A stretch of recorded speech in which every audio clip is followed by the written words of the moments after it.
आइए करते हैं यात्रा नर्मदा नदी की। आज का हमारा टॉपिक है खंबात की खाड़ी। स्वागत है मेरे यूट्यूब चैनल ज्योग्राफी बाय सीमा में।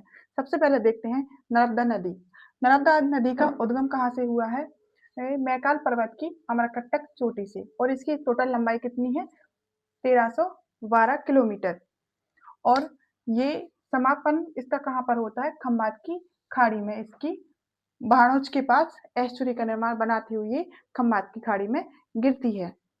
और इसकी अवबाह्य तंत्र कितना है? 98,795 वर्ग किलोमीटर।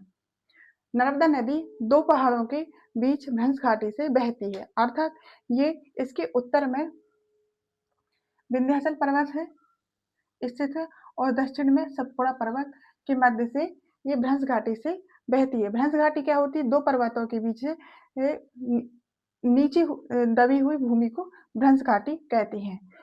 और इसकी ये जो सहायक नदी है, किसकी? नर्मदा नदी की सहायक नदी तवा नदी, बरनेर, बैटियार, दूधी, हिरन, बरना, कोनार और मचान इसकी प्रमुख सहायक नदी है। सहायक नदी किसकी है? नर्मदा नदी की। नर्मदा नदी मध्य प्रदेश की एक प्रमुख और एक जीवन रेखा कहे जाने वाली नदियों में से एक है। इसके बाद आता है ताप्ती नदी। ताप्ती नदी की लंबाई है 724 किलोमीटर, और इसका उद्गम कहाँ से होता है? मुल्ताई से, जो कि बैतूल जिले में है, और इस सतपुड़ा श्रेणी से इसका उद्गम होता है। किस नदी का? ताप्ती नदी का। और ताप्ती नदी का समापन कहाँ होता है? खंबात की खाड़ी में। खंबात की खाड़ी में इसका समापन होता है। जिस तरह नर्मदा नदी भ्रंश घाटी में प्रभावित होती है, उसी प्रकार ये ताप्ती नदी भी भ्रंश घाटी में प्रभावित होती है। अर्थात इसके उत्तर में सतपुड़ा श्रेणी है और दक्षिण में अजंता श्रेणी। ये तीनों श्रेणी किस प्रकार बनेगी, ये मैं थोड़ा सा आपको दिखा देती हूँ। यहाँ ये मान लीजिए कि विंध्याचल श्रेणी रहेगी, और इसके बाद ये मध्य में कौन सी रहेगी? सतपुड़ा श्रेणी।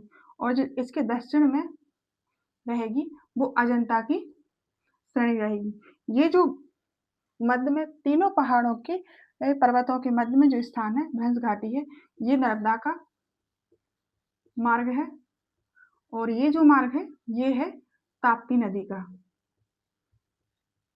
ताप्ती को तापी नदी और ताप्ती नदी दोनों कहते हैं। ताप्ती नदी के किनारे बसा हुआ प्रमुख नगर कौन सा है? सूरतनगर, ये जो गुजरात में है। और ताप्ती नदी पर दो प्रमुख परियोजनाएं चल रही हैं। कौन सी? उकाई परियोजना और कारापार परियोजना। ये दोनों परियोजनाएं एग्जाम में पूछी जाने वाली परियोजना है। ठीक है। और इसकी सहायक नदी कौन सी है? पूर्णा। किस नदी की? ताप्ती नदी की प्रमुख सहायक नदी कौन सी है? पूर्णा।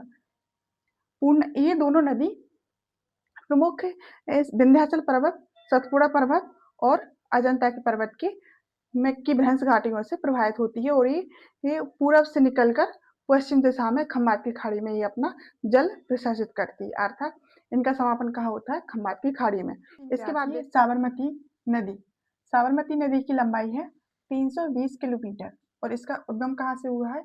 मेवाड़ की पहाड़ियों से, अर्थात राजस्थान की में जो मेवाड़ की पहाड़ी है वहां से इसका उद्गम होता है। कौन सी नदी का? साबरमती नदी का। इसका समापन भी खंबात की खाड़ी में होता है। और इसकी सहायक नदी कौन सी है? वाकल, हरनाव, सेई, हाथमत और माजम। और इसके किनारे बसा शहर कौन सा है? अहमदाबाद। अहमदाबाद किस नदी के किनारे बसा हुआ है? साबरमती नदी के। और साबरमती नदी के बाद आता है माही नदी। माही नदी की लंबाई कितनी है? 553 किलोमीटर इसकी टोटल लंबाई है। किस नदी की? माही नदी की। और माही नदी का उद्गम कहाँ से होता है? विंध्याचल पर्वत से इसका उद्गम होता है। विंध्याचल पर्वत धार जिले से इसका उद्गम होता है, अर्थात जो धार में विंध्याचल पर्वत की जो श्रेणी है वहां से इसका उद्गम होता है, और खंबात की खाड़ी में ही गिरती है। और अवबाह्य क्षेत्र इसका है 34,842 वर्ग किलोमीटर इसका टोटल अवबाह्य क्षेत्र है। और इसकी सहायक नदी कौन सी है? सोम, जाखम। इसकी दो प्रमुख सहायक नदी हैं। इसके बाद जानते हैं लूनी नदी के बारे में। लूनी नदी की कुल लंबाई है 320 किलोमीटर। और इसका उद्गम कहाँ से होता है? अरावली पर्वत श्रेणी के नाग पर्वत से इसका उद्गम होता है। और इसका समापन कहाँ होता है? कच्छ के रण के दलदल में ये समाप्त हो जाती है, अर्थात ये खम्बात की खाड़ी तक नहीं पहुंच पाती, इससे पहले ही ये दलदल में समाप्त हो जाती है। और इसकी सहायक नदियां कौन कौन सी हैं? सरस्वती, जवाई, सूखड़ी, लीडी, मिठड़ी आदि। और इसकी जो सहायक नदी है सरस्वती, तो सरस्वती नदी का उद्गम पुष्कर झील से हुआ है। किस नदी का पुष्कर झील से हुआ है? सरस्वती नदी का उद्गम पुष्कर झील, जो कि राजस्थान की एक प्रमुख झीलों में से है, वहां से इसका उद्गम हुआ है। किस नदी का? सरस्वती नदी का। सरस्वती नदी के बाद आती है घाघर नदी। नंबर 6 पे है घाघर नदी। घाघर नदी की लंबाई कितनी है? 465 किलोमीटर।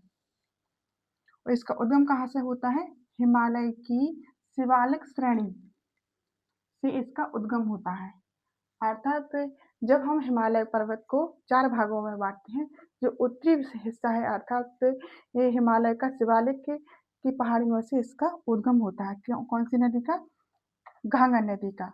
और ये समाप्त कहाँ पर होती है? राजस्थान के गंगानगर के पास हनुमानगढ़ भाटनेर के पास मरुस्थल में ये विलीन हो जाती है।